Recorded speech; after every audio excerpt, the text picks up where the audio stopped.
Hello friends, तुमचं स्वागत आहे पीस ऑफ स्टोरी या आपल्या पॉडकास्ट चॅनलमध्ये. POSमध्ये आपण एक नवीन सेगमेंट नवरात्रीच्या निमित्ताने इंट्रोड्यूस करतोय.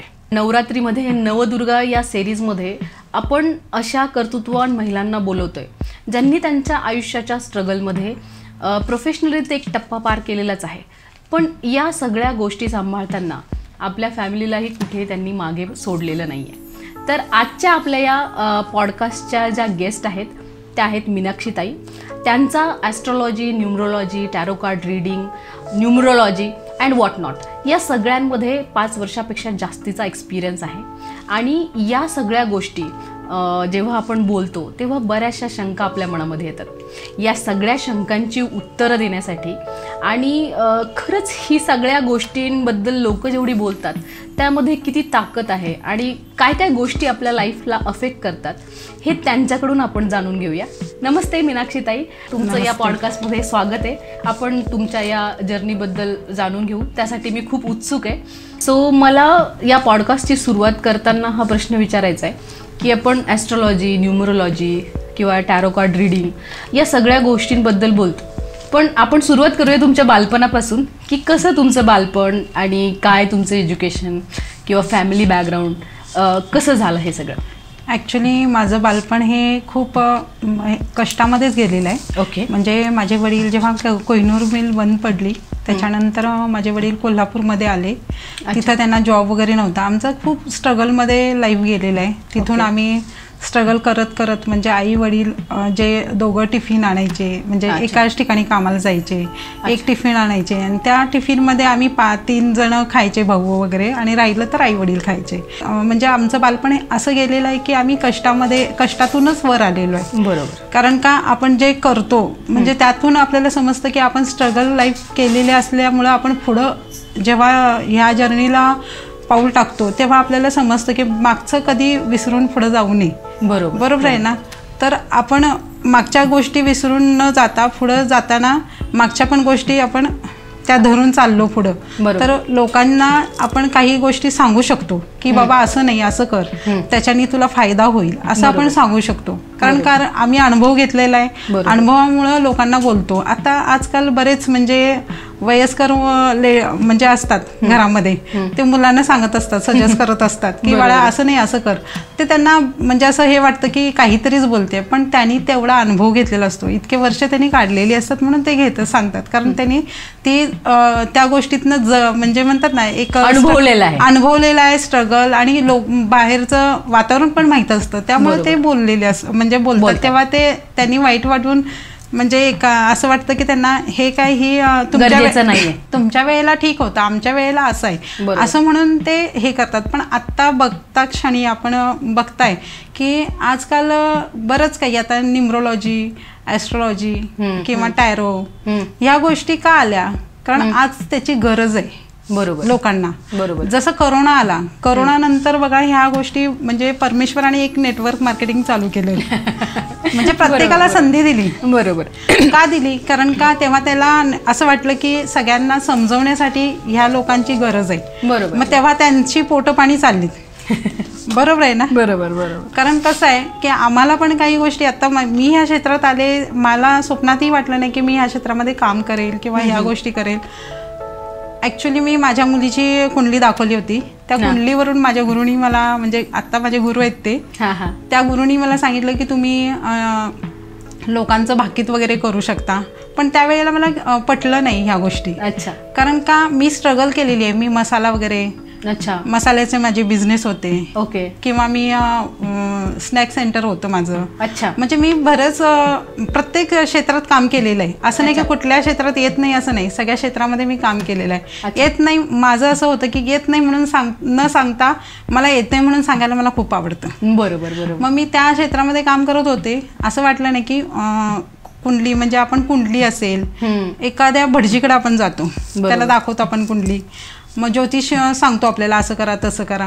आपली कल्पना काय, जे ब्राह्मण लोक असतात तीच कुंडली बघू शकतात. राईट. राईट. आम्ही काय करणार, म्हणजे ह्या गोष्टी आपल्यासाठी नाही आहेत. हे आम्हाला लहानपणापासून हे काय भटाला जाऊन विचारा, ते काय भटाला जाऊन विचारा. Correct correct correct. मग हे आमच्या डोक्यात पहिल्यापासून असल्यामुळं मी इकडं वळायचा प्रश्नच नव्हता. म्हणजे लहानपणी तुमचा या गोष्टींवर विश्वास नव्हता? ऍक्च्युली मी दत्ताची भक्त आहे. अच्छा. कारण लहानपणापासून दत्तात्रयांचं खूप केलेलं आहे.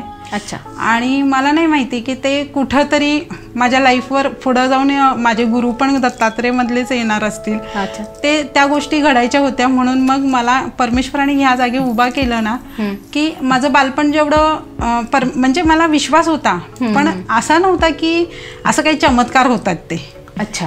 जसं जेव्हा ह्या क्षेत्रात मी यायच्या टायमाला माझ्या बाबतीत ज्या हे झाले, म्हणजे मॅजिक झाले. ओके. काही एक्सपिरियन्स तुम्ही स्वतःला आले तुम्हाला? हो. म्हणजे एवढे अनुभव आले ना, त्यातनं मला असं वाटायला लागलं खरंच देव आहे की. लोक आता आजकाल काय म्हणतात देवच नाहीये, पण देवावर कशाला सोडताय, तुमचे कर्म बघा ना. बरोबर. माझे जेव्हा कर्म होते, माझा वाईट कठीण परिस्थिती होती, पण त्या परिस्थितीमध्ये मी कुठं असं भटकले नाही. त्या परिस्थितीला तोंड देऊन मी पुढे आले. बरोबर. तेव्हा मला देवानी साथ दिली ना. आज जेव्हा मी लोकांच्या समोर बसत होते, की असं वाटत होतं अरे हे पण काम करते, ते पण काम करते, मला कधीच कमी वाटलं नाही, लाज वाटली नाही. पण त्यावेळेला जेव्हा देवानी मला असं अचानक उचललं आणि आज माझ्याकडे मी 1500हून अधिक कस्टमर म्हणजे माझ्याकडे आहेत, क्लायंट्स आहेत, त्या लोकांना मी एवढं सजेस्ट केलं, त्यांच्या लाईफमध्ये चेंजेस झाले, म्हणजे परमेश्वर आहे की नाही. बरोबर बरोबर. मग हे लोकांना मला दाखवायचं आहे की परमेश्वर खरंच आहे, पण त्याला तुम्ही योग्य रीतीने योग्य ह्याच्याने करा. आणि मग त्याच्यासाठीच मग हे सगळं ॲस्ट्रॉलॉजी, म्हणजे आपण म्हणतो की देवापर्यंत किंवा त्या परमशक्तीपर्यंत पोहोचण्यासाठी हे शास्त्र मदत करतं. ॲस्ट्रॉलॉजी असू दे, न्यूमरोलॉजी असू दे, किंवा टॅरो कार्ड रिडिंग आणि वास्तू, म्हणजे त्याच्यामध्ये तुमची स्पेशालिटी आहे सगळ्या गोष्टींमध्ये. ऍक्च्युली काय असतं की जेव्हा तुम्ही एखाद्याकडे तुम्ही जाता कन्सल्टिंग घ्यायला, त्या लोकांनी पहिलं तुम्हाला हे सांगितलं पाहिजे की तुमचे कुलस्वामी कुलदैवत कोण आहे. अच्छा.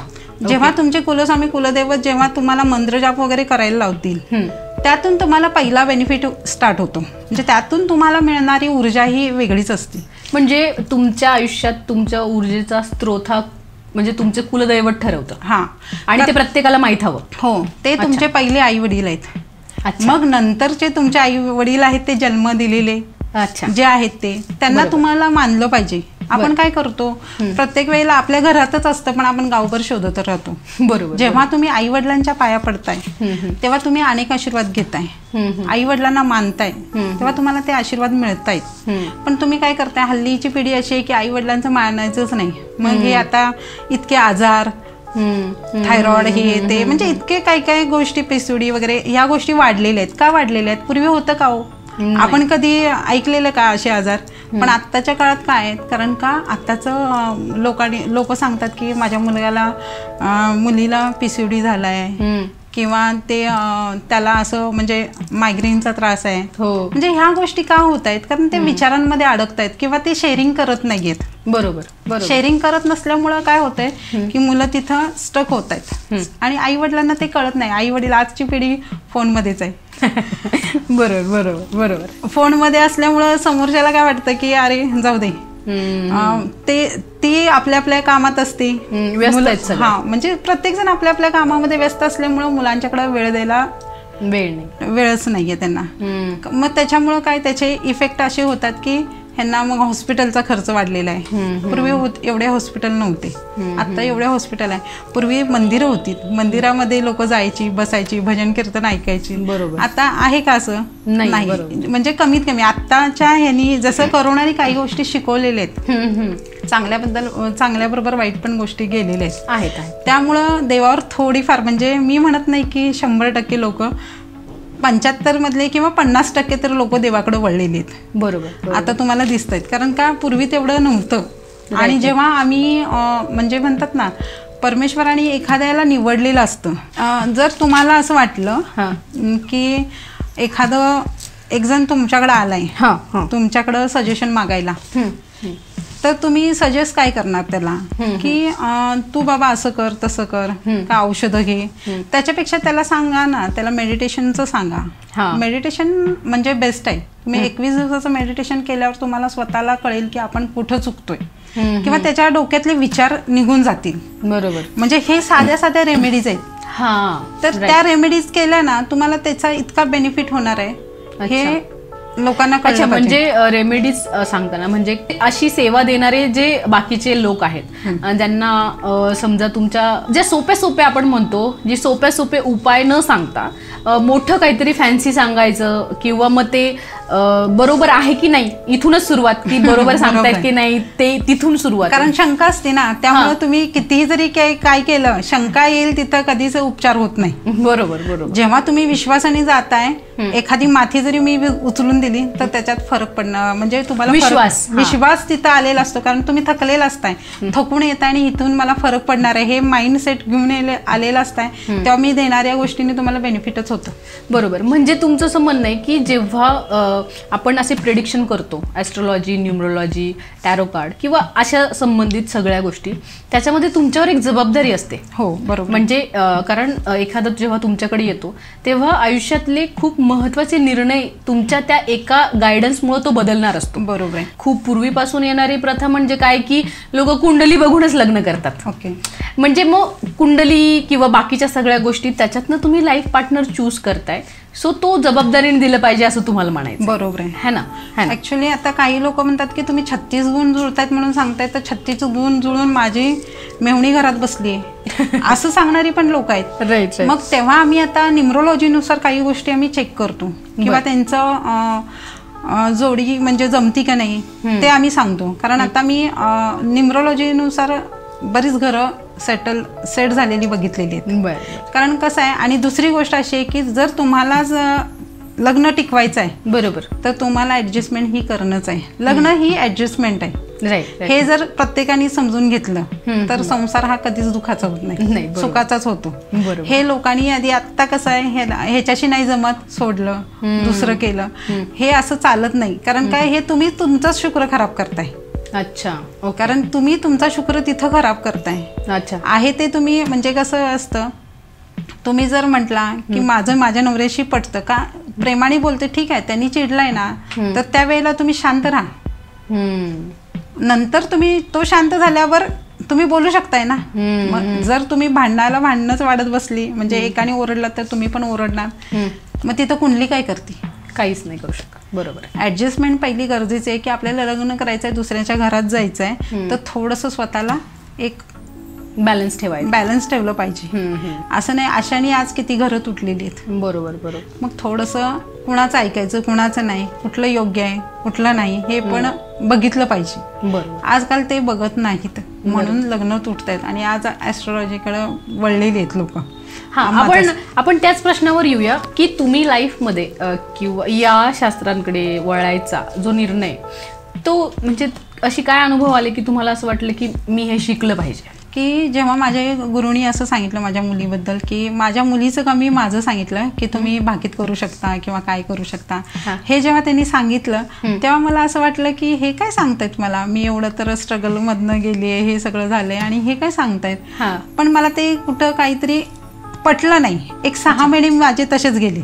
6 महिन्यानंतर असं काही घटना घडली की मी थोडा आजारी पडले. म्हणजे बेडवरच होते.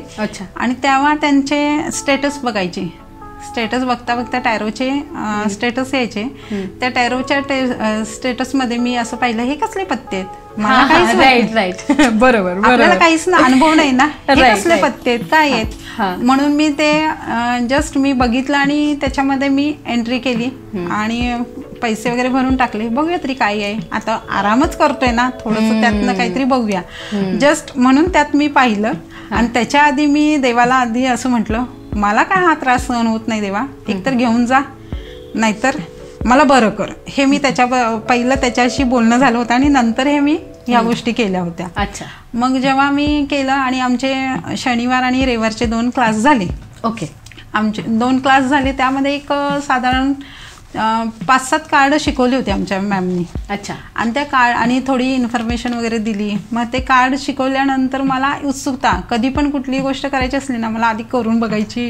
मग मी म्हटलं नाही माझी एक मैत्रिणी येत होती मग मैत्रिणीला म्हटलं थांब तुझं आपण हे करूया. आणि त्यानंतर असा चमत्कार झाला की मी मंगळवारी म्हणजे सोमवारी मी पूर्ण म्हणजे म्हणतात ना शनिवार रविवार मिरॅकल झाल्यासारखं झालं. मला ते कळलंच नाही. मी त्यातनं उठून तिचं प्रिडिक्शन म्हणजे चालू केलं, म्हणजे टॅरो रिडिंग चालू केलं तिचं करायला मैत्रिणीसोबत. मैत्रिणीला बसवलं, बस म्हटलं इथं, आणि रिडिंग करायला लागले. बघितले, कार्ड्स काढले, आणि मला माहित नव्हतं बाकीच्या कार्डची माहिती नाही, पण मला रिडिंग मला माहित नाही की वर्षाने मला साथ दिली. बरोबर. आणि इतके कार्ड्स तिचे परफेक्ट यायला लागले. म्हणतात ना इंट्युइशन पॉवर असेल तर सगळ्या गोष्टी होतात, म्हणजे देणारा तो आहे. बरोबर. त्यांनी वदवलं तुमच्यातून. मग त्यांनी मीच त्यांना सगळं सांगून दिलं की असं होईल तसं होईल, तुम्ही काही सांगताय म्हणे, इतक्या वर्ष झालं नाही, असं कसं होईल. बघ म्हटलं तुला 1 तारखेला तुझ्या हातात येईल. 3 दिवसात तिला इतका रिझल्ट आला की ती गोष्ट ती म्हटली नाही नाही मी तुमच्याकडे पहिले 500 रुपये घेऊन येईल फीज वगैरे असं ती म्हटली. मी म्हटलं हे काय, मला असं म्हणजे मला पैसे पैशासाठी असं हे नव्हतं माझं तेव्हा. तर लर्निंग फेज मध्ये होता तुम्ही. त्यामुळे असं वाटलं नाही की मी एवढे पैसे कमवू शकेल किंवा काय, असं मला वाटलं नव्हतं. पण जेव्हा चमत्कार झाला, ती बुधवारी संध्याकाळी जेव्हा पैसे घेऊन आली माझ्याकडे द्यायला, तेव्हा मला वाटलं अरे एवढं हे आहे. त्याच्यानंतर मी त्याचा स्टडी करायला लागले. माझ्या गुरूंशी माझं बोलणं व्हायला लागलं. मी त्यांना सांगायला लागले की असं तसं. मग म्हणे हो तू करू शकतेस, तू म्हणजे मनापासून करते. विश्वास असेल ना तेव्हा उडी मारलेली पाहून सुद्धा बाहेर पडणार, विश्वास नसेल तर डुबून खाली जाणार, हे सत्य आहे. मग तसंच झालं माझ्या बाबतीत. मी विश्वास होता म्हणून विश्वासाने मी ते करत गेले. म्हणजे मलाही माहित नाही की क्लायंटला मी एक काही 4 महिने आधी सांगितलेलं आहे की तुला गव्हर्नमेंट जॉब लागेल, तुझं असं होईल तसं होईल. 4 महिन्यांनी लोक अरे तुम्हाला कसं माहित होतं, माझं असंच झालं. म्हणजे ज्यांचा विश्वास नव्हता त्या लोकांनी नंतर मला कॉल करायला लागले की मॅडम असंच झालं, एक्झाम चालू झाली आमची, किंवा मी त्यात पार्टिसिपेट करतोय, अजून काय आम्हाला रेमेडीज असल्या तर सांगा. काही नाही, कुलस्वामी कुलदेवतेचा मंत्र जाप स्टार्ट करा, इष्टदेवाला माना, नवऱ्याला तुम्ही त्याची म्हणजे म्हणतात ना त्याला इज्जत द्या. काही लोक आता म्हणजे नवऱ्याला म्हणजे असं हे करतात की असं काहीच सांगतो किंवा काहीतरी करतो, ह्या गोष्टी करू नका. त्यांचंही ऐका, त्यांचं मान सन्मान म्हणजे म्हणतात ना दोघांनी एकमेकांना द्या, मान द्या त्यांना. म्हणजे आज तुम्ही दिला तर त्यांच्याकडनं पण तुम्हाला 101% मिळणार असतो. बरोबर. मग हे लोकांना कळत नाही. मग तिला म्हणजे बऱ्याच वेगळ्या फील्डमध्ये होती ती, म्हणजे फेसमध्ये अडकली होती ती, त्यातनं तिला काढली बाहेर. मग जसं जसं आज मला आनंद होते की तिच्यासाठी बोलायला की ती आज गव्हर्नमेंट जॉबला डन नाही. म्हणजे असे 2 कस्टमर, एक हिचा विश्वास नव्हता, वेगळ्या फेजमध्ये अडकली होती, त्यातनं काढस्तोपर्यंत तिला 8 महिन्यात ह्या गोष्टी घडल्या सगळ्या. आणि आत्ताच म्हणजे जस्ट माझ्याकडे 2 ते 3 आठवड्यापूर्वी क्लायंट होतं. त्या क्लायंटला मी फक्त तिला देवाचं स्वामींचं खूप होतं, तिला विश्वास होता, परमेश्वराची कशी प्रार्थना कुठं चुकत होती, थोडंसं मला टच करावं लागलं की असं नाही असं कर. ह्या गुरुवारी तिने स्टार्ट केलं, दुसऱ्या गुरुवारी शुक्रवारी तिच्या हातात लेटर पडलं गव्हर्नमेंटचं. अरे वा. म्हणजे की अशा काही घटना आहेत की तिथं तुम्ही इझिली गोष्टी होणाऱ्या असतात ना, त्याला लांबून वाढवून सांगून काय होतं, लोकांचं माइंड असं चेंज होतं की देवच नाही असं म्हणायला लोक तयार आहेत. बरोबर. मग त्यापेक्षा काय करा, साध्या सिंपल रेमेडीज दिल्या ना बेनिफिट हा होतो. आणि काही ऊर्जा असतात त्या आपल्यामध्ये आहेत. बरोबर. त्या ऊर्जांना तुम्ही पण ओळखायला शिका. अच्छा. जे लोक आहेत म्हणजे जे ऊर्जा आहे आपल्याजवळ, ती ऊर्जा जर तुम्ही ओळखली तर तुम्हाला कधीच असं अडचण येणार नाही किंवा प्रॉब्लेम येणार नाही.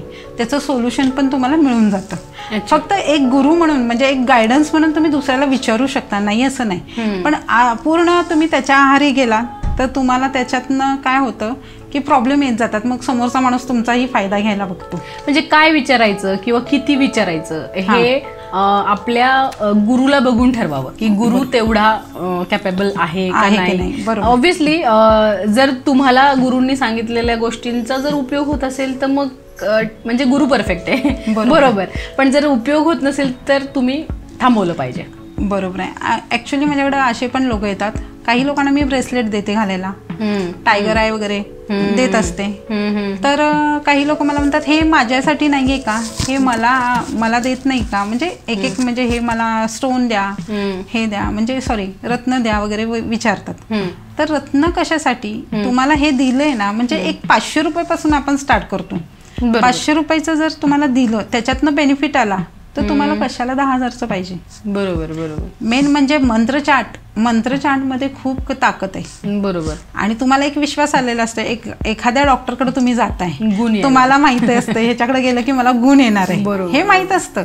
मग त्या पद्धतीनेच इथं पण वर्क करतं. अच्छा. तुम्ही म्हटलं हा हे घातले ह्याच्याने मला फरक पडला, 101% पडतो. पहिलं काम तुमचं काय झालं, पॉझिटिव्ह. तुम्ही विचार करण्याची पद्धत तुमची पॉझिटिव्ह झाली, विश्वासाने केली, म्हणून तुम्हाला फरक पडला. हे मेन आहे. आणि दुसरी गोष्ट, जर निगेटिव्हनी गेला, तुम्हाला जरी हिरा घातला किंवा म्हणजे चांगल्या चांगल्या गोष्टी दिल्या, त्याचा फायदा कधीच होणार नाही. बरोबर. म्हणजे आता आपण जसं म्हणतो की बरेचसे लोक वाचतात किंवा काही पॉडकास्ट बाकीचेही बघतात, त्याच्यामध्ये काही काही सांगतात की या रत्नांनी या राशीच्या लोकांना फरक पडतो किंवा त्या रत्नांनी. तर ते खूप जनरल स्टेटमेंट आहे, राईट.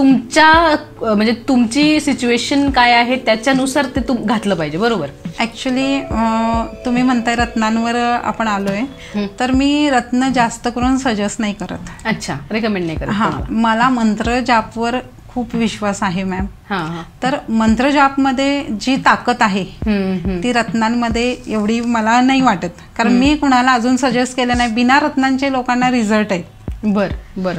तुमच्यामध्ये जी ताकद आहे ती तुम्ही हे करताय. हा, हे घातले म्हणून मला माहिती आहे, मी हे घातले, मला ह्याच्याने हे होते, ठीक आहे, मान्य आहे मला.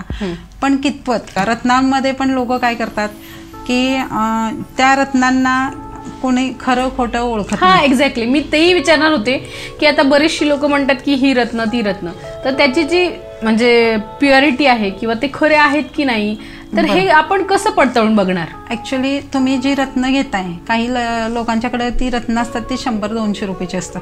अच्छा. ते तुम्हाला 1000 म्हणजे 15,000 3,000ला विकतात. बरोबर.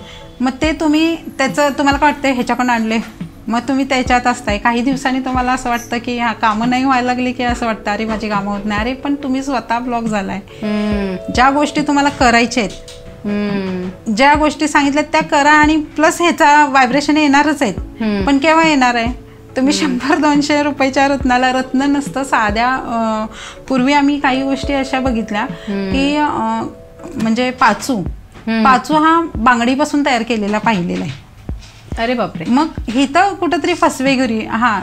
जे तुम्हाला पाचू वगैरे आहेत ते खूप महागातले गेले, तर तुम्ही 15-20 असे कॅरेट 3,000 4,000 कॅरेटनी आहेत. मग ते तुम्ही कसं काय, मग तुम्हाला 5,000लाच मिळाला 3 कॅरेटचा, हे पण आहे ना.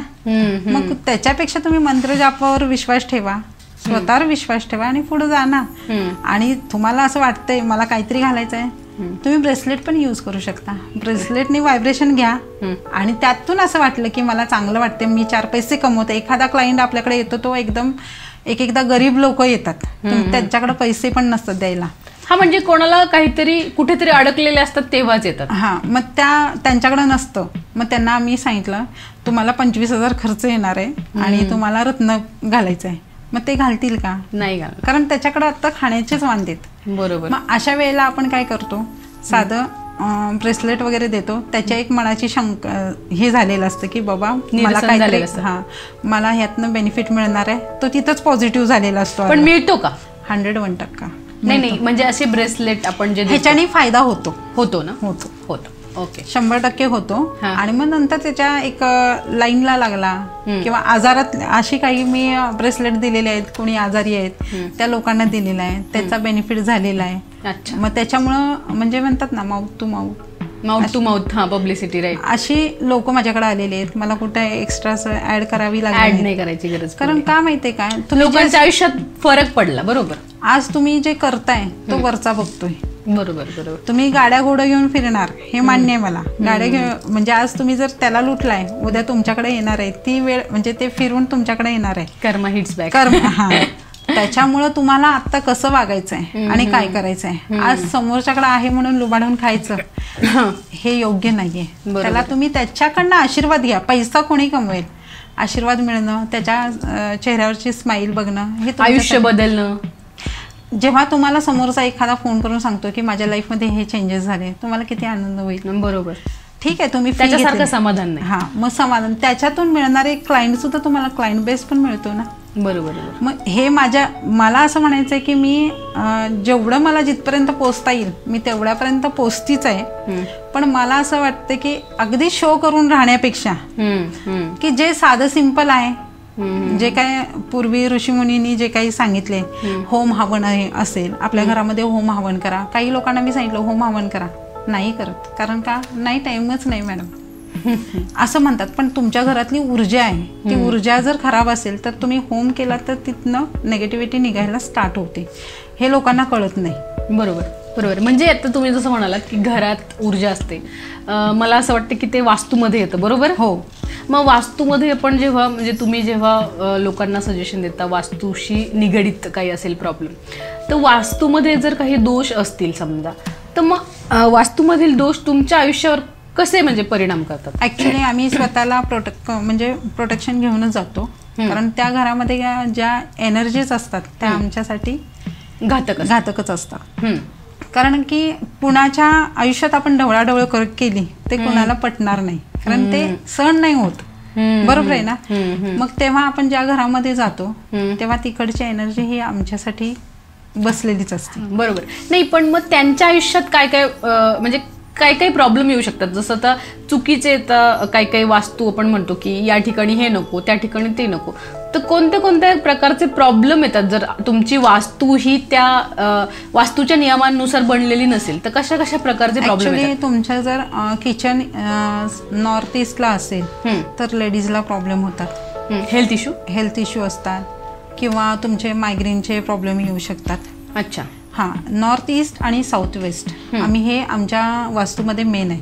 अच्छा. ह्या दोन दिशा बॅलन्स असेल तर तुमचं वास्तू पण बॅलन्स आहे असं आम्ही ठरवतो. अच्छा. कारण मी ज्या पद्धतीचा अभ्यास केलाय, म्हणजे आपण शापित वास्तूकडे वळू जरा. कारण शापित वास्तू बऱ्याच लोकांना माहित नाहीये. शापित वास्तू म्हणजे काय?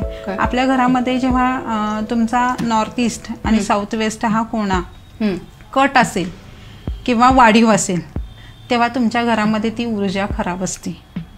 म्हणजे कट म्हणजे क्रॅक गेलाय असं? कट म्हणजे की चौरस नसता, कट असतो. अच्छा. म्हणजे तिरका वगैरे गेलेला आहे. मग तिथं कट आला ना तर तुमच्या वास्तूमध्ये निगेटिव्ह एनर्जी असतात. अच्छा. तिथं तुम्हाला त्याचा नुकसान काय होतं, तुमच्या घरामध्ये एकाग्रता राहत नाही घरामध्ये, किंवा एकत्र तुम्ही बसून संभाषण नाही, चिडचिड होणे, कौटुंबिक काही नाही. तुमचे म्हणजे एकमेकांशी बोलणं नाही, मुलं एकीकडं तुम्ही एकीकडं, म्हणजे ह्या गोष्टी घडत राहतात. मग आमच्या घरामध्ये एकीच नाही, कोण कुणाचं ऐकतच नाही. ती ऊर्जा अजून जास्त हे होती. बरोबर. म्हणजे तुम्हाला वेगळं करण्यासाठी निगेटिव्हिटी आणखी वाढत जाते. अशा वेळेला मग आम्ही सांगत असतो की तुम्ही होम हवन केला ना त्या ऊर्जेला जरा तुम्ही बाहेर काढू शकता, म्हणजे त्याच्यामुळे ऊर्जा ही बाहेर जाते. अच्छा. पण हे लोक आजकाल होम हवन करायला बघत नाहीत. काहीच लोक करतात, काही लोक करत नाही. ते खूप मोठं आहे, खूप काही करावं लागतं असं नाही. पण तुम्ही 15 दिवसात एकदा करा, अमावस्या पौर्णिमेला करू शकता, तेव्हा तरी करा. तेही लोकांना जमत नाही असं आहे. आणि मग जेव्हा वास्तूशी रिलेटेड जेव्हा तुमच्याकडे क्लायंट्स येतात तेव्हा तुम्हाला त्यांच्या वास्तूला व्हिजिट करायला लागतं, राईट? राईट. ओके. व्हिजिट करायला लागते, किंवा त्यांच्या जन्मतारखेवरून आम्हाला कळतं की ह्याच्या घरामध्ये कुठं प्रॉब्लेम असेल हे आम्हाला आधी समजतं. किंवा टॅरो कार्ड रिडिंग करतो, त्याच्यातही समजून जातं की हा माणूस का, म्हणजे ह्याचे काय प्रॉब्लेम असतील. आता पैशा रिलेटेड प्रॉब्लेम येत असेल तर आम्ही नैऋत्य कोणामध्ये, म्हणजे कळूनच जातं की नैऋत्य कोणामध्ये प्रॉब्लेम असणार आहे आणि याला पितृदोष पण असेल. अच्छा. हे आम्ही गृहीतच धरतो की ह्या गोष्टी असणारच आहे. अच्छा. म्हणजे प्रॉब्लेम वरून तुम्ही पहिला प्रश्न हाच विचारता की या गोष्टीत घरातली ही बाजू कशी आहे. हो. म्हणजे तुम्हाला अंदाज येतो की हा प्रॉब्लेम आहे, म्हणजे हीच बाजू चुकीची असणार, किंवा तिथे काही खराब असणार, किंवा तुमच्या भाषेत काय असेल ते. म्हणजे हा प्रश्न तुमचा तयार असतो. तर मग आता बऱ्याच लोकांना करिअरमध्ये बरेच प्रश्न पडतात. बरोबर. तर करिअरसाठी कुठली बाजू बघायला पाहिजे? ईस्ट बघू शकता. आणि त्यामध्ये स्टेबल राहण्यासाठी आपल्याला साऊथ वेस्ट पण बघितली पाहिजे. अच्छा. आणि बिझनेस असेल तर वेस्ट पण बघणं जरुरी आहे. अच्छा. म्हणजे करिअरमध्ये तुमचा काय ऑप्शन आहे, नोकरी की व्यवसाय, त्याच्यानुसार तुम्हाला बघायला पाहिजे दिशा. जसं जॉब असेल किंवा तुमचा बिझनेस असेल तर तेव्हा दिशा ह्या वेगळ्या वेगळ्या मॅटर करतात. बरोबर. आणि बऱ्याचशा घरांमध्ये हा एक प्रॉब्लेम असू शकतो, आजार कंटिन्युअस मागे असतात काही काही जणांचा, जुनाट आजार असू देत किंवा हॉस्पिटल सतत मागं असतं आपण म्हणतो, अशा केसेसमध्ये आपण काय त्यांना सजेस्ट करतो? तेव्हा आपण म्हणतो की वास्तू तुमची चेक करून घ्या. चेक करून घ्या. हो, कारण काही जेव्हा नॉर्थ ईस्ट लेडीजसाठी प्रॉब्लेम करते. ओके. आणि साऊथ वेस्ट हे अटॅक वगैरे या गोष्टी येणार, तिथं बोरवेल म्हणजे इतकं स्पेसिफिक आहे की हार्ट अटॅक या बाजूतल्या. हो. अरे बापरे. आग्नेयला असेल तिथं तुमचं मुलांचे म्हणजे मुलं वाया जाणं, आपण म्हणतो ना मुलं एवढी मोठी वाया का जात आहेत, वेगळ्या मार्गाला लागली. हा, चुकीच्या मार्गाला का जातात, कारण तिथं शुक्र असतो, तर त्याच्याने काही गोष्टी होतात. अच्छा. मग तेव्हा आम्ही वास्तूला सांगतो की वास्तूनुसार तुम्ही आधी वास्तू चेक करा, मग पुढे जाऊया असं सांगतो. कारण काही रेमेडीज चिटकून द्यायचे आणि करा म्हणायचं, त्याला उपयोग नाही. आणि सगळ्यात इम्पॉर्टंट सब जिसके पीछे है पैसा, तर मग पैशासाठी असं काय आहे ठराविक बाजू? नॉर्थ आहे. अच्छा. नॉर्थ ऑपॉर्च्युनिटी आहे, पैसा आहे. अच्छा. तो पैसा देतो. ओके. कारण तिथून पैसा येतो, ग्रोथ म्हणतं ना आपल्याला, नवीन नवीन काही गोष्टी येणं, म्हणजे तुम्हाला एखादी ऑपॉर्च्युनिटी येते, ज्या संधी चालून येते त्यातूनच पैसा येणार असतो. अच्छा. ती संधीचं कारण म्हणजे नॉर्थवरून तुम्हाला पैसा चांगला मिळतो. म्हणजे तुमच्या नॉर्थ बाजूला काय असेल हे ठरवतं की तुम्हाला पैसा कसा येणार आहे आणि कशा प्रकारच्या संधी. नॉर्थ ही तुमची ओपन असली पाहिजे. अच्छा. म्हणजे दरवाजा वगैरे म्हणताय तुम्ही? दरवाजा किंवा खिडकी वगैरे असणं गरजेचं आहे. नॉर्थ पूर्ण तुमचा हवेशीर असेल तर तुम्हाला बेनिफिट मिळतो. आणि जर तुमचा नॉर्थ पूर्ण बंद असेल ना, तुम्ही ब्लॉक राहता, तुम्हाला संधीच येत नाही. अच्छा. मग त्याच्यामध्ये मला 2 प्रश्न विचारायचे आहेत. जसं तुम्ही म्हणाल की हे तुम्ही सगळं बघता वास्तू, आता जनरली लोक आता लाईफस्टाईल आणि याच्यानुसार फ्लॅट सिस्टीममध्ये राहतात. मग आता अशा फ्लॅट्समध्ये जसं तुम्ही म्हणाला की नॉर्थ ओपन हवी, आता जुन्या काळी हे बदल किंवा अशा प्रकारे वास्तू बांधून घेणं शक्य होतं की नॉर्थ बाजू ओपन ठेवा किंवा काय, पण फ्लॅट जेव्हा तुम्ही खरेदी करता तेव्हा, म्हणजे फ्लॅट नवीन खरेदी करत असाल तर तुम्ही काय सांगाल की काय काय गोष्टी बघून तरी घ्या, ॲटलिस्ट जनरलवाल्या? जनरल म्हणजे नॉर्थ ईस्टला तुमचं किचन नसावं, साऊथ वेस्टला तुमचा दरवाजा नसावा, हे तर आपण आधी पहिलं सांगतोच की तुम्ही ही वास्तू घेऊ नका. बरोबर. आणि बाकीच्या रेमेडीज होऊ शकतात, ह्या 2 दिशेच्या रेमेडीज करताना म्हणजे खूप प्रॉब्लेम येतो. अच्छा. किचन तर आपण तिथनं चेंज नाही करू शकत, काही लोकांचे टॉयलेट पण येतात, तर आपण चेंज नाही करू शकत. मग अशा वेळेला तुम्ही चेंज करण्यापेक्षा बघूनच चांगलं घ्या ना. नवीन घेत असाल तर. बरोबर.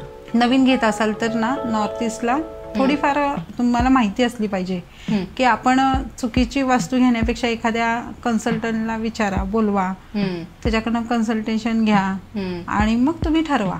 कारण का पैसे जातात आता 25, म्हणजे काही असेल वास्तूवाल्यांची फी, त्या फीजला घाबरून जर तुम्ही फ्लॅट घेतला आणि नंतर रडत बसणार, ते उपयोग नाहीये.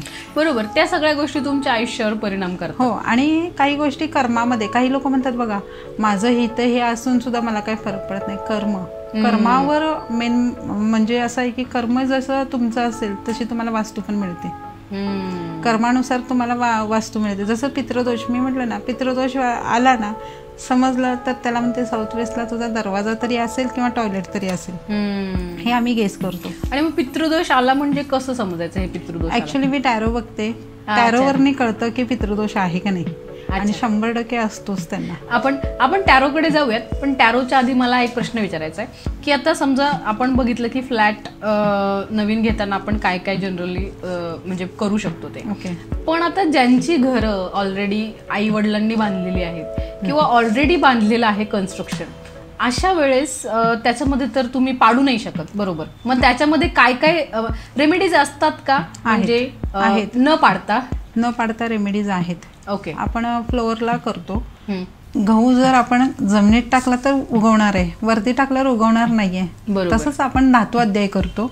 अच्छा. म्हणजे जसं की एलिमेंट असतात त्यानुसार, त्याचा शेपनुसार त्या गोष्टी केलेल्या आहेत. अच्छा. आणि त्याच्याने बेनिफिट होतो. पण समोरचा माणूस आलाय आपल्याकडं आणि त्याला खरंच वास्तू करायची, अशा लोकांकडे वास्तू केलेल्याचा फायदा 100% येतो. नाहीतर काही लोक येतात फरक पडेल का, होईल का, असे विचार शंका घेऊन येणाऱ्या लोकांना वास्तू उपयोगाची नाही. कारण ते शंकामध्येच अडकले जातात. बरोबर. मग जेव्हा तुम्ही विश्वासाने येताय, विश्वासाने करताय ना, त्याचा फायदा 100% होतो. आणि आम्ही जमिनीमध्ये वास्तू करतो. म्हणजे जमिनीत म्हणजे काय की कट मारून आपण तिथं धातू हे डेव्हलप करतो आणि त्याच्यातून फायदा होतो. आणि तिथनं ऊर्जा पण यायला लागतात. अच्छा. त्या ऊर्जेमधनं तुम्हाला रिझल्ट येतात, तेव्हा तुम्हाला कळतं की अरे खरंच मला फायदा व्हायला लागला. काही लोकांना 15 दिवसात होतो, काही लोकांना 2 दिवसात पण दिसतो, 15 दिवस, 45 दिवसात वास्तू तुमची 101% चांगली झालेली असते. अच्छा. हा, फायदा देते पण नुकसान करत नाही. पण चुकीचे गोष्टी चुकीच्या ठिकाणी टाकल्या तर 100% नुकसान होतं. काही लोक आता 70 ते 75% लोक वास्तू म्हटलं ना जरा घाबरतातच. म्हणजे काय आमच्या जमान्यात नव्हतं कुठलं काय, म्हणजे राईट विचार करतात की नाही कशाला एवढे पैसे घालायचे, कशाला हे करायचं. जेव्हा काही गोष्टी घडतात घरामध्ये, घटना घडल्यानंतर ते जागे होतात. त्याच्या आधी आम्ही सांगितलेलं असतं अरे बाबा असं नाही असं करा, पण ते हलक्यात घेतात. नंतर मग कळतं या आमचं करा. पण पहिली गोष्ट झालेलेच असतात ना या गोष्टी. बरोबर बरोबर. ऍक्च्युअली मी एका हॉटेलमध्ये गेलो होतो. त्या हॉटेलमध्ये असे त्रिकोणी असं हे वास्तू केलेली होती त्यांची. आणि तो कन्सल्ट केलेलं ऑलरेडी कन्सल्ट झालं होतं. आणि त्या कन्सल्ट झाल्यानंतर मी असं सहज चहा प्यायला गेलो आणि स्टेप उतरून खाली जायचं होतं आणि साऊथ वेस्ट होता तो. अच्छा. आणि तो झोन होता ना त्यांचा खाली होता. आणि मला कळलं की मला एक नेहमी सवय आहे, जिथं जातो तिथं चेक करायचं कुठं काय आहे कसं आहे. आणि मी चहा पित होतोय, मी समोरच्याला सांगत होता या असा मालकाचा अशी कंडिशन असणार आहे. मग त्यांनी समोरच्यानी त्याला लगेच बोलवलं ह्याचा मालक कुठे आहे त्याला आणा. मग त्याला बोलवलं समोर आणि विचारलं अरे असं आहे का. तर म्हणे हो तुम्हाला कसं माहित, कारण तुमची वास्तू बोलती तिथं. बरोबर. मग मी त्यांना सजेस्ट केलं की हे अशा गोष्टी आहेत. आज तुम्हाला किती कर्ज झालं असेल किंवा तुम्ही आज उद्याचा माल आणण्यासाठी सुद्धा कर्ज आणि म्हणजे व्याजाने पैसे घेऊन करत असाल. तो म्हटला हो मॅडम तुम्ही देवाला. मी म्हटलं मी देव वगैरे नाही आहे, तुमची वास्तू सांगते म्हटलं. बरोबर. म्हणे मॅडम आम्ही वास्तू केलेली आहे. आता मी समोरच्याला असं निगेटिव्ह म्हणजे असं वाईट ठरवू शकत नाही, कारण त्याच्या परीने तो करून गेलेला आहे. त्याला जेवढं जेवढी विद्या आहे त्यांच्यानुसार त्यांनी केलेले आहे. पण काही गोष्टी माझ्या म्हणजे जसा रिझल्ट यायला पाहिजे होता त्यांना रिझल्ट नव्हता. मग त्यांना आम्ही सांगितलं धातू अध्याय करून घ्या, धातू अध्यायामध्ये तुम्हाला बेनिफिट होऊन जाईल. अच्छा. आणि कसं असतं जर त्यांनी जरी ठीक आहे काही गोष्टी लावल्या आल्या केलं, पण तुम्ही कितपत विश्वासू होता तिथं. बरोबर. ते पण आहे ना.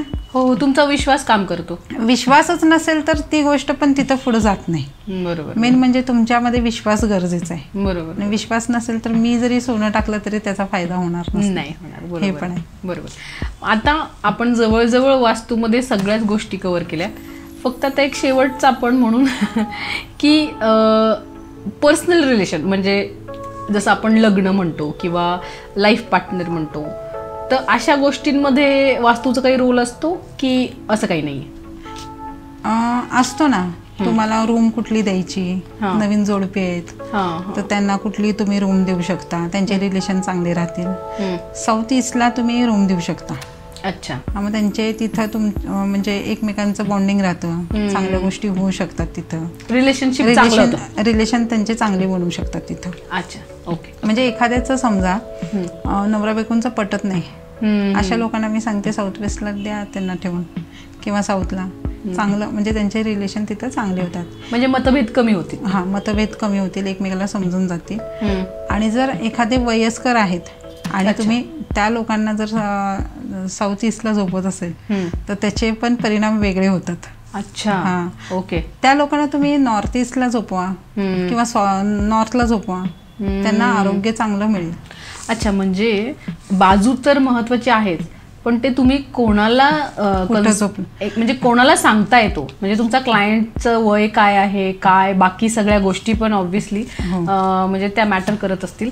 आणि आता याच गोष्टीला जोडून मला हा प्रश्न विचारायचा आहे. समजा घरात एखाद्याचं लग्न जुळत नसेल, स्पेसिफिकली समजा घरात एखाद्या मुलीचं लग्न रखडलंय समजा आणि खूप ट्राय करतायत पण होत नाही, मग त्यावेळेला आपण काही दिशा सुचवतो का? आपण त्यांना सांगतो नॉर्थ वेस्टला तिला झोपवा. अच्छा. त्याच्याने काय होईल की ती लवकरात लवकर तिला स्थळं यायला लागतील आणि लवकर लग्न होऊन जाईल तिचं. अच्छा. आणि ग्रोथसाठी तिला तीच जागा चांगली आहे. अच्छा. मुलीसाठी घरातल्या मुलीसाठी, म्हणजे अविवाहित मुलगी आहे. हा, योग्य वेळेला योग्य टाइमात तिचं लग्न पण होईल आणि तिची शिक्षण म्हणा किंवा काही गोष्टी होऊन जाईल व्यवस्थित. बरोबर. आणि सेम मुलासाठी पण सेम असतं? नाही, मुलांसाठी साऊथ ईस्टला मुलग्याला झोपवलं तर त्याच्यासाठी करिअरसाठी खूप चांगलं आहे. त्या दिशेला झोपला तर त्याचा फायदा होऊन जाईल. पण लग्नासाठी पण होतो? हो, लग्नासाठी पण. सो आता आपण वास्तूविषयी बऱ्याचशा गोष्टी मला असं वाटते की आपल्या व्ह्युअर्सला कळाल्या असतील. जनरल तर त्यांनी बऱ्याच प्रश्नांची उत्तरं आपल्याला दिली आहेत, म्हणजे लग्न असो का करिअर. आपण पुढच्या सेक्शनकडे वळूयात, टॅरो कार्ड रिडिंग, ज्याच्यापासून तुम्ही तुमच्या या करिअरची सुरुवात केली आहे. ओके. तर टॅरो कार्ड रिडिंग म्हणजे नेमकं काय असतं? जसं तुम्ही म्हणालात की पत्ते, ज्यांना माहीत नाही त्यांना तर तेच वाटणार, तर ते काय असतं बेसिकली? टॅरो कार्ड्स म्हणजे की तुम्हाला लेफ्ट जायचं की राईट, म्हणजे तुम्हाला कुठली दिशा, कुठल्या, म्हणजे तुम्हाला एखादा डिसिजन घ्यायचा आहे, तुमचे डिसिजन चुकतायत प्रत्येक वेळेला, तेव्हा तुम्ही तिथं रिडिंग विचारू शकताय की बाबा हे मी असं केलं तर ह्याचा बेनिफिट होईल का, ह्याच्यातून मला फायदा होईल का नुकसानच होईल. हे जेव्हा तुम्ही तेव्हा टॅरोला विचारता तेव्हा टॅरो तुम्हाला परफेक्ट उत्तर देतो. अच्छा. आणि मग किती प्रकारची अशी कार्ड असतात की असं काही नसतं? कार्ड 78 असतात. अच्छा. त्याच्यामध्ये पण तुम्हाला न्यूमरोलॉजी मिळेल. अच्छा. ॲस्ट्रोलॉजी मिळेल. अच्छा.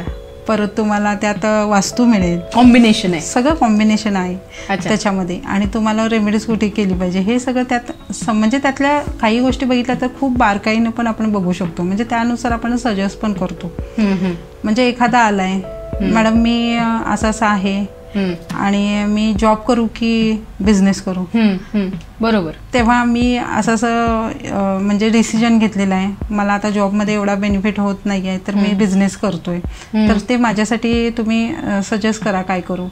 तेव्हा टॅरोला आपण हा क्वेश्चन विचारतो. तेव्हा टॅरो तुम्हाला सांगतो की हां बाबा, ह्या बिझनेस जर तू करत असेल तर त्याच्यात सक्सेस होशील किंवा कुठल्या क्षेत्रात करायचे तेही सांग. हां, नाही, ते न्यूमरोलॉजीनुसार आपण सांगू शकतो. अच्छा. ते टॅरोमध्ये नाही समजत? हां. अच्छा. कारण तुमचे अंक बोलत असतात, म्हणजे तुमचं एक अंक असतो तो तुम्हाला नेम फेम देतो. राईट. तर त्यासाठी तुम्ही, म्हणजे एक आकडा हा सूर्याचा आहे, मग तुम्ही कुणाच्या अंडर कामच नाही करणार. बरोबर. मग तुम्हाला स्वतःचं, म्हणजे स्वतःचा बिझनेस चालू करावा असं वाटणार.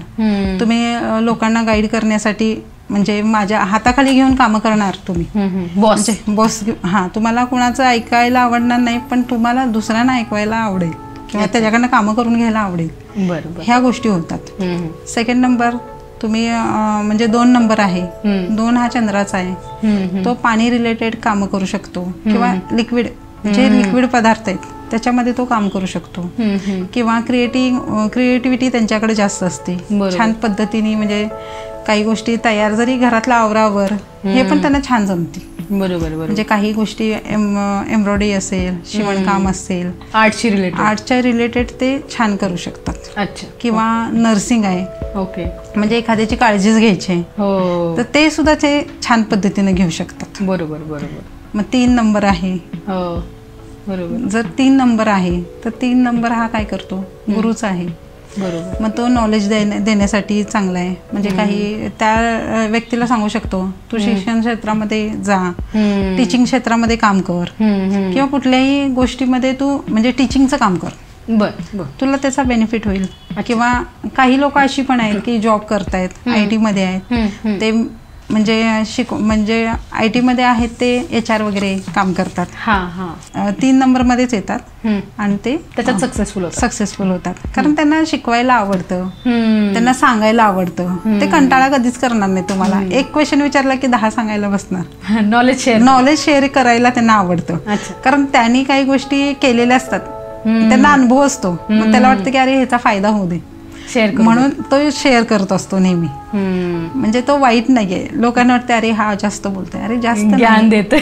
ज्ञान म्हणजे की ते नॉलेज त्याच्यासाठी आहे की तो दुसऱ्यांना गाईड करण्यासाठीच बसलेला असतो. अच्छा. गुरु आहे तो. हे लोकांनी कळायला घेतलं. हां. आता 4 नंबर कसा आहे, 4 स्ट्रगल, याने स्ट्रगल केलेला आहे, राहूच आहे. राहू हा स्ट्रगल देतो लाईफमध्ये आणि पैसाही देतो. बरोबर आहे ना. आणि 5 नंबर बुद्धीचा आहे. बुद्धी चांगली असेल तर तुम्ही पुढे जाणार. मग तुम्हाला सांगणार की ह्या क्षेत्रामध्ये अकाउंटची कामं असतील किंवा काय तर त्या रिलेटेड, किंवा तुम्हाला CA असतील, ही लोक त्या क्षेत्रात तुम्हाला भेटतील. आणि राहूचे म्हणजे 4 नंबरचे करिअर ऑप्शन, राहूचे करिअर ऑप्शन म्हणजे की तो जॉब पसंत करणारच नाही तो. अच्छा. त्याला बिझनेसच्या मध्येच जास्त डोकं असणार आहे. आणि म्हणतात ना म्हणजे एक राहू भ्रमित पण आहे, कधी काय म्हणेल, कधी जॉब करेल, कधी बिझनेस करेल. अच्छा. अशा पण गोष्टी होतात, अनप्रिडिक्टेबल. हां, असं होतं. अच्छा. पण मग अशा लोकांनी कशात काम, म्हणजे जसं तुम्ही म्हणालात की गुरु म्हणजे 3 नंबरवाले शिक्षण क्षेत्रात काम करू शकतात किंवा 5 नंबरवाले बुद्धीच्या क्षेत्रात, तसं मग 4 वाल्यांसाठी काय? 4 वाले बिझनेस करू शकतात चांगलं, कारण त्यांना चांगलं गाईड करून म्हणजे प्रेझेंटेशन चांगलं करू शकतात किंवा चांगलं सांगू शकतात समोरच्याला, हे करू शकतात, म्हणजे मॅनेज करण्यासाठी ते चांगले आहेत. अच्छा. Okay okay. हां. 5 नंबर आपण बोलत होतो. हां, 5 नंबरमध्ये आपण अकाउंट वगैरे किंवा आर्किटेक्ट वगैरे करू शकताय, ते पण करू शकताय. आणि 6 नंबरवाला आहे तो शुक्राचा आहे. अच्छा. ब्युटीचा कारक. त्याच्यामध्ये तुम्ही ज्वेलरी आहे, म्हणजे आपलं रेडीमेड कपडे असतील, बुटीक असेल, अशामध्ये तुम्ही काम करू शकता. आणि पार्लर आहे, बरेच ऑप्शन आहेत आता. काही लोकांना इंटिरियर डिझायनिंग पण आवडतं बघा, म्हणजे छान छान गोष्टी राहणं, छान गोष्टीत वावरणं हे पण आवडत असतं अशा लोकांना. केतू आहे तो सर्चिंगचा आहे. 7 नंबर हा सर्चिंगचा. त्यांनी ते कसं केले त्याचं बघून मी पण करतो, किंवा ते मला जमेल का, म्हणजे सर्चिंग. तो नेहमी ॲनालिस्ट, म्हणजे आता काही लोक असतात बघा ह्याच्यामध्ये करिअर करता करता ते म्हणतात ना, म्हणजे शोधण्याची मोहीम, म्हणजे शोध मोहीम. काही लोक समुद्रावर जाऊन काहीतरी शोधत राहतात, म्हणजे ते आता संशोधक पूर्ण वेळ शोधत असतात काहीतरी. संशोधक वृत्ती. आता जर तुम्हाला असं वाटलं की मी घरात काही गोष्टी एक नवीन करून बघितली आणि तुम्हाला सांगितलं, तर तुम्ही म्हणा हा केलं का, तर मला जमतंय का बघूया, ते कसं केलं हे बारकाईने बघणार. म्हणजे अनुभवातून जास्त शिकतात आणि त्यांना शिकवायची गरज नाहीये, ते बघूनच. चिकित्सा वृत्ती, त्यानं ते चांगलं शिकत असतात. 8 नंबर हा शनीचा आहे. बरोबर. शनी हा न्यायप्रिय आहे. त्याच्या तुम्ही जर वाईट वागला, वकिली वगैरे करू शकता त्याच्यामध्ये. तुम्ही जर चुकीचं तिथं वागताय, म्हणजे आता वकिली करताय, बरोबर आहे, वकिली करताना खऱ्याचं खोटं, खोट्याचं खरं करणारी ही लोक असतात. बरोबर. मग त्यात जर तुम्ही काही गोष्टी चुकीच्या केल्या, एखाद्याला न्याय देऊ नाही शकला, तर तुमच्यावर अन्याय होत असतो. हे लोकांनी ओळखलं पाहिजे.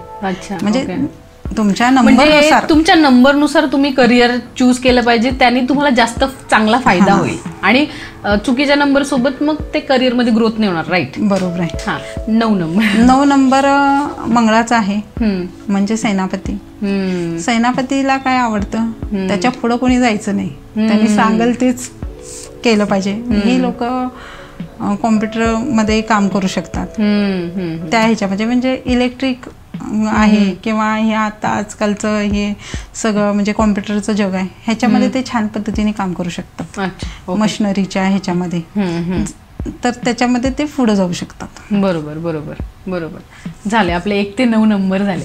आणि मी बरंचसं ऐकलंय की अपोजिट नंबर्स आणि मग या सगळ्या गोष्टी लाईफ पार्टनरमध्ये पण, म्हणजे लाईफ पार्टनर शोधताना महत्त्वाच्या असतात. हो, ॲक्च्युली 3 नंबरचा व्यक्ती आहे आणि त्याला 6 नंबरची मुलगी केली तर दोघांचा 36चा आकडा होईल. अच्छा, म्हणजे लिटरली 36चा आकडा होईल.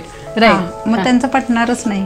हा गुरुसाठी, म्हणजे हा अध्यात्म मार्गाकडे पळेल आणि ती आहे ती म्हणजे तिला चांगलं राहायला आवडेल, म्हणजे तिला जसा ब्रँड पाहिजे तसा त्याचा नवरा नाही राहणार. राईट. मग ते प्रॉब्लेम येतात.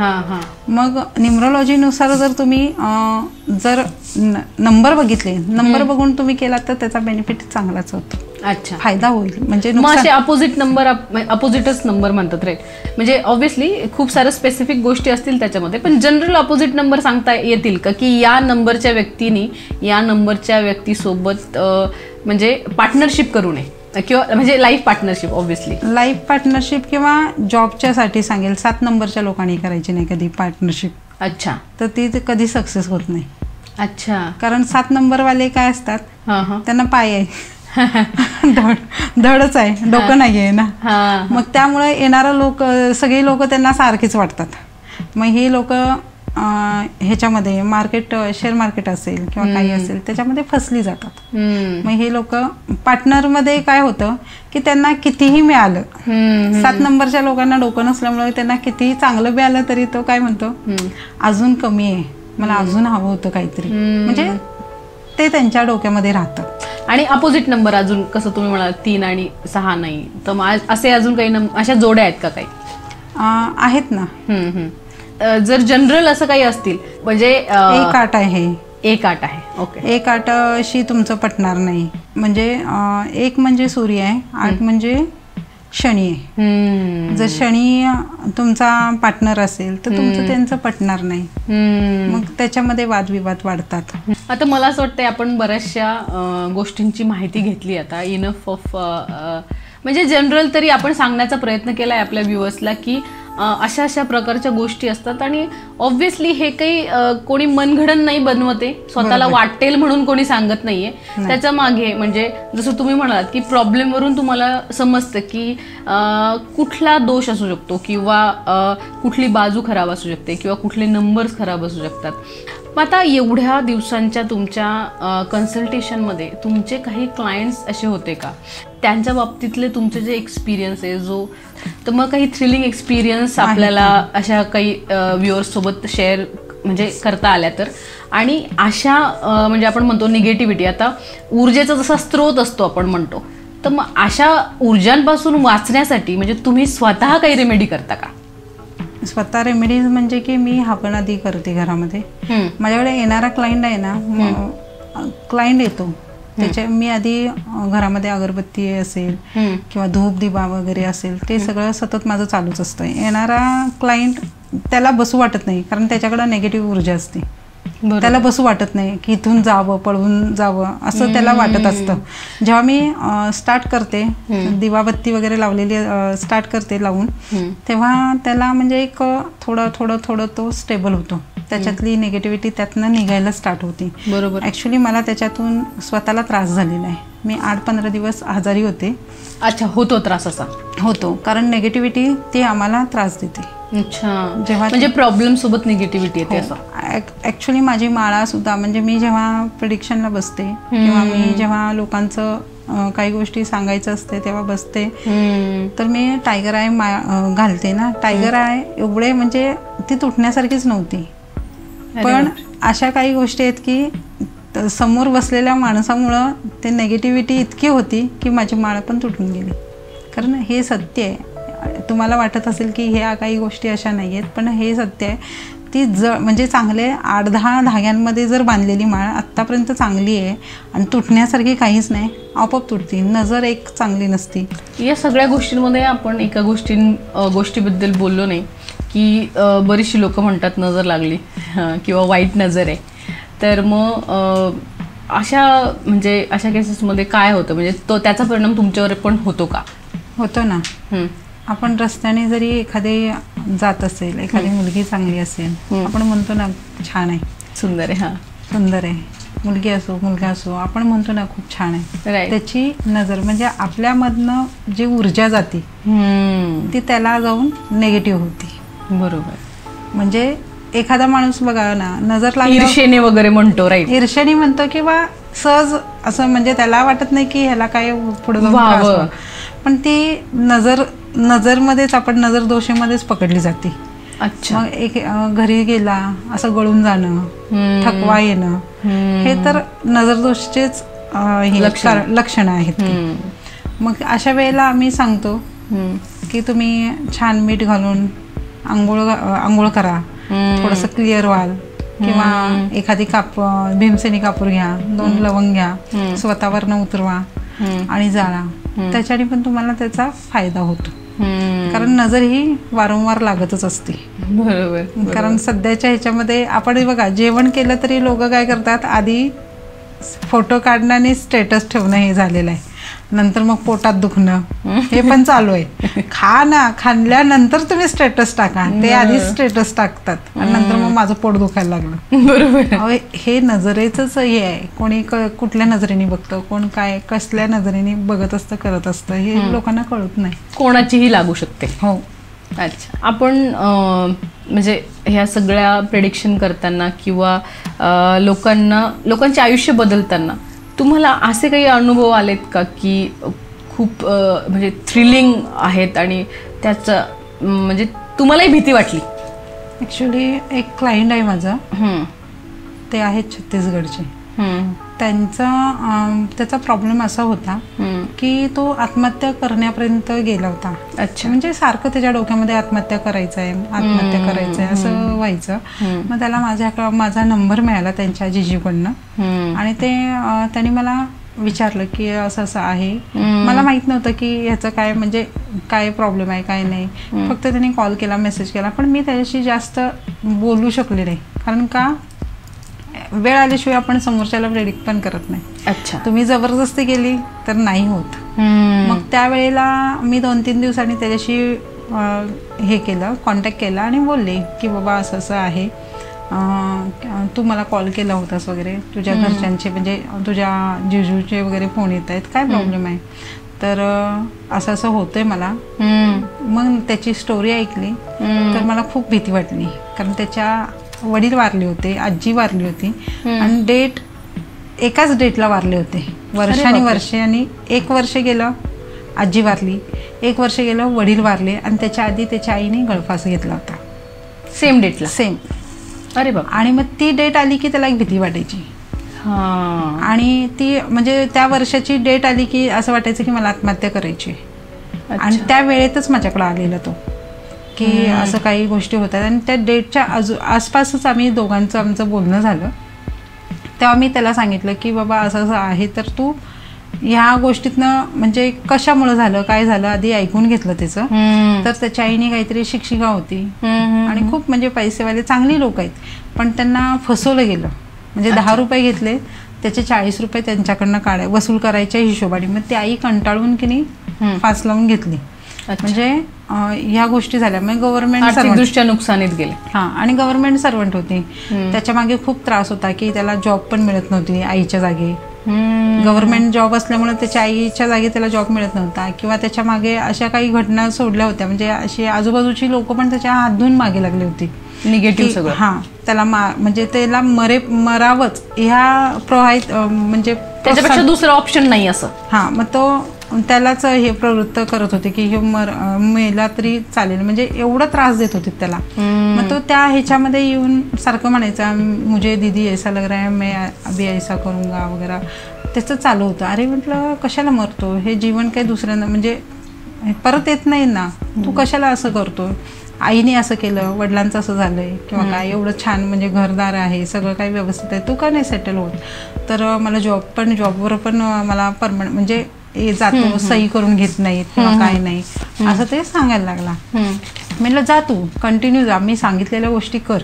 मग त्यांनी स्टार्ट केला करायला, देवाचं वगैरे स्टार्ट केला, सगळं केला. थोडंसं माइंड त्याला मेडिटेशन वगैरे सांगितलं, तर तो स्टार्ट केला करायला. त्याच्यात अशा लक्षात आलं की त्याच्या काही गोष्टी चांगल्या व्हायला लागल्या. त्याने आनंदाने मला फोन केला की दीदी मेरे को वहाँ पे अभी लेटर वेटर आलं, असं सांगायला लागलं. मग मला जरा आनंद वाटला की चला एखाद्याचं आपण लाईफ, मी नाहीतर करता करविता तो आहे, त्यांनी केलं आणि त्याचं लाईफ चेंज झालं. मग साध्या साध्या गोष्टीने, पण त्याच्यातून मला काय झालं की मला पण इफेक्ट इथं व्हायला लागलं. मला असं म्हणजे इच्छा होईना, मला पण असं वाटायला लागलं कुठंतरी निघून जावं. कारण त्याला मी जे सांगितलं त्याच्या विरुद्ध त्याला न होता मला स्टार्ट झालं ते.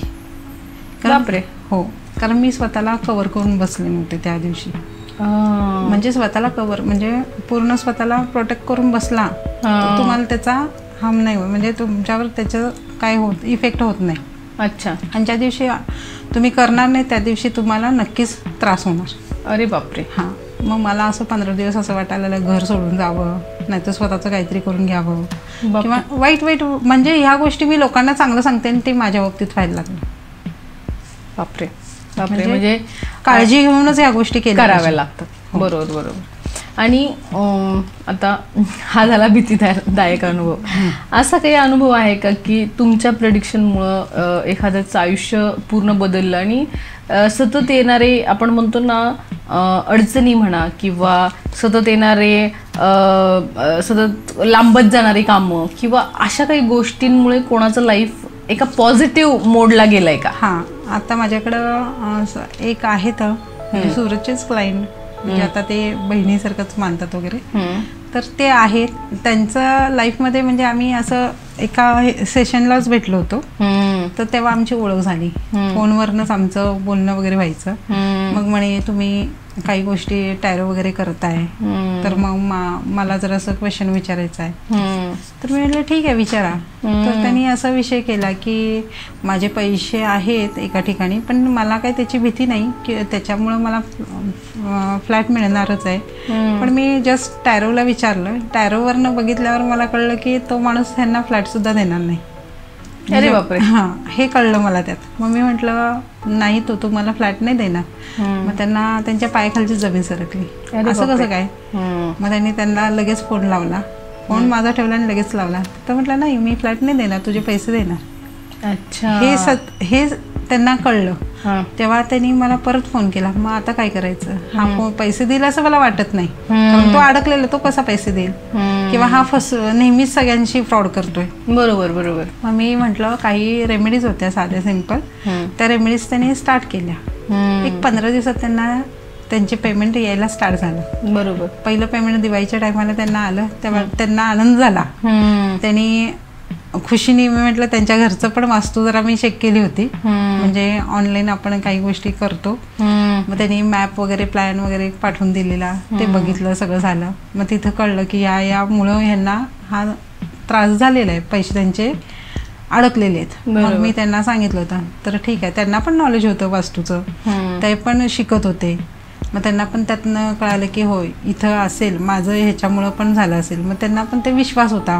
मग जेव्हा पहिलं त्यांना अमाऊंट मिळाली, ते आले मला घ्यायला, म्हणजे दिवाळी झाली आणि त्यानंतर आले मला घ्यायला. मी त्यांच्याकडे जाऊन 4-1 दिवसात ते सगळं करून, वास्तू वगैरे करून मी आले. आज वर्ष होऊन गेलं. वर्षाच्या आत त्यांना इतके छान रिझल्ट मिळाले. त्यांचं म्हणजे एकाचे 4-4 होत गेले सगळे. अरे वा. त्याचा बेनिफिट त्यांना छान मिळाला. आजही ते माझ्या कॉन्टॅक्टमध्ये, आणि मला म्हणजे एक म्हणजे एक ते 60 वर्षाचे आहेत, पण मला ते एक मुलीसारखं गाईड करतात किंवा मला सांगतात की असं नाही, असं करायचं. मग त्यांच्याकडनं मला काही गोष्टी शिकायला मिळाल्या किंवा काय, म्हणजे खूप त्यांचा कंटिन्यू आमचं बोलणं, सपोर्ट असतो, बोलणं असतं. आणि ते विचारत असतात कधी आधीमध्ये फोन करून कुठं काय त्यांना वाटलं किंवा काय, म्हणजे त्यांना एक आनंद झाला की आपलं एवढं चांगलं आयुष्य बदललं. सगळं त्यांचं आयुष्य बदललं, म्हणजे की ते स्टॉप झालते, सगळं पैसा हातात नसल्यामुळे स्टॉप झालते. बरोबर. जसा पैसा सुटायला लागला तसं त्यांनी नवीन आता चांगल्या गोष्टी करायला लागल्या. पेट्रोल पंप म्हणा, मुलांचे 2 ट्रकाचे 6 ट्रक झाले, म्हणजे बिझनेस मोठा झाला. बिझनेस त्यांचा मोठा होत गेला. त्यामुळं मला आनंद वाटतोय की लोकांनी हसून मला जर हे दिलं तर त्याचा आनंद मला खूप चांगला, म्हणजे वेगळाच वाटतो की एखाद्याच्या चेहऱ्यावर स्माइल बघतोय ना, तेच मला आशीर्वादाच्या रूपाने मिळतंय. बरोबर बरोबर. ते महत्वाचं आहे. आता आपण पॉडकास्टच्या शेवटाकडे आलोय. या चर्चेतनं आपल्याला बऱ्याचशा गोष्टी कळाल्या. तर या गोष्टींसाठी आपण खरं तर म्हणजे आपला हेतू हाच होता की ॲस्ट्रॉलॉजीशी रिलेटेड, न्यूमरोलॉजीशी रिलेटेड किंवा टॅरो कार्ड असतील, ॲटलिस्ट जनरल माहिती, आणि कोणाच्या मनात काही भीती असेल तर ती निघून जावी. आजच्या पॉडकास्टमध्ये आपल्याला मीनाक्षीताईंनी खूप म्हणजे त्यांचा व्हॅल्युएबल टाईम दिला, त्याबद्दल आम्ही खूप आभारी आहोत तुमचे. आणि तुमचे लाईफ एक्सपिरियन्स आमच्यासोबत शेअर केले, बऱ्याचशा गोष्टी लोकांना ज्या युजफुल ठरतील त्या शेअर केल्या. नक्कीच त्याच्यातनं कमीत कमी एक व्यक्तीला तरी फायदा होईल अशी आपण आशा करूयात. जास्तच लोकांना होणार आहे ऑब्व्हियसली, पण याच्यातनं मी असं सांगेन आपल्या व्ह्युअर्सला सुद्धा की की तुम्ही नक्की पर्सनल कन्सल्टेशन घ्या जर तुम्हाला असाच काही प्रॉब्लेम असेल तर. थँक्यू मीनाक्षीताई, तुम्ही तुमचा वेळ दिला आमच्यासाठी, आमच्या पॉडकास्टमध्ये येऊन आम्हाला बऱ्याचशा नवीन गोष्टी सांगितल्यात. आणि मनातली भीती मला असं वाटते बऱ्याचशा व्ह्युअर्सच्या मनातनं नक्कीच गेली असेल आणि एक पॉझिटिव्ह थॉट त्यांच्या मनामध्ये निर्माण झाला असेल. आपण नवरात्रीच्या निमित्ताने नवदुर्गा ही जी सिरीजमध्ये सुरू केलेला आहे पॉडकास्ट, त्याच्यामध्ये जे गेस्ट आहेत, तर माझा कॉमन क्वेश्चन सगळ्यांसाठी हा असेल की महिलांसाठी स्पेशली आपला काही संदेश किंवा कोणाला तुम्हाला काही टिप द्यायची असेल तर काय द्याल? मला टिप द्यायची म्हणजे की समोरचा माणूस किती म्हणजे संघर्ष हे प्रत्येकाला आहे. बरोबर. लाईफ आहे तिथं संघर्ष आहे. बरोबर. मग त्याला हारून न जाता त्याच्यातून तुम्ही मार्ग काढायला शिका. त्या कुठल्या म्हणजे कधी कोणी पार्लरच्या हिशोबाने म्हणजे पार्लर करण्याच्या कुठलाही व्यवसाय असू दे, पार्लर असेल कुठल्याही व्यवसायाच्या हिशोबाने तुम्ही बाहेर पडा, त्यातनं तुम्हाला मार्गच मिळणार आहेत. हे मला सांगायचं आहे. स्टक होऊ नका, ब्लॉक होऊ नका आणि थांबू नका. Thank you so much. मला पण तुझे धन्यवाद करायचे, कारण मला ह्याच्यावर पॉडकास्टसाठी बोलवलं. मला काही लोकांना सांगायचं होतं ते तुझ्या माध्यमातून मला सांगायला मिळालं, त्याबद्दल मी धन्यवाद मानते तुझे. Thank you so much.